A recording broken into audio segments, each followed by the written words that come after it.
Hello friends, welcome to JK kitchen. இன்றைக்கி நம்ம JK கிச்சனில் கிச்சன் டிப்ஸ் தான் பார்க்க போகிறோம். கட் பண்ண ஆப்பிளில் கருத்து போகாமல் இருக்க இந்த மாதிரி லெமன் புழிஞ்சுக்கிட்டிங்கன்னா கருத்து போகாமல் இருக்கும். காஃபி தூளை இந்த மாதிரி பேக்கெட்டில் நம்ம வாங்கும்போது அதை யூஸ் பண்ணிவிட்டு திருப்பி ஒழுங்காக ஸ்டோர் பண்ணலன்னா அது கட்டியாக போயிடும். அப்படி கட்டியாக மட்டும் தான் டிப்ஸு.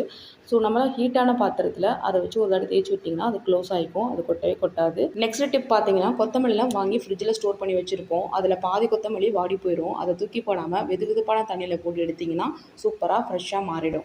நெக்ஸ்ட் டிப் என்னன்னு பார்த்தீங்கன்னா, டபுள் சைட் டேப் நம்ம வீட்டில் இருந்துச்சுன்னா வால் ஸ்டிக்கர்லாம் காசு கொடுத்து வாங்க தேவையில்லை. எங்கள் வீட்டில் இருக்கிற இன்விடேஷன்ஸில் இந்த மாதிரி சாமி படம் அழகாக கட் பண்ணி வால் ஸ்டிக்கராக யூஸ் பண்ணியிருக்கேன். நெக்ஸ்ட் டிப் என்னென்னு பார்த்தீங்கன்னா, செல்லோ டேப்லாம் யூஸ் பண்ணுவோம். அதோட ஸ்டார்டிங் பாயிண்ட் ஈஸியாக கண்டுபிடிக்க முடியாது. அதனால இந்த மாதிரி ஊக்கு எடுத்து வச்சுட்டு அந்த ஸ்டார்டிங் பாயிண்ட்டை மொட்டை வச்சுட்டோன்னா அது அவசரத்துக்கு எடுக்கும்போது ஈஸியாக கண்டுபிடிச்சி நம்ம யூஸ் பண்ணிக்கலாம். நெக்ஸ்ட் டிப் பார்த்தீங்கன்னா, தக்காளி கெடாமல் இருக்க உப்பும் மஞ்சள் தூள்லையும் தக்காளி போட்டு நல்லா வாஷ் பண்ணி அதை தொடச்சி எடுத்து வச்சிங்கன்னா தக்காளி ரொம்ப நாள் கெடாமல் இருக்கும்.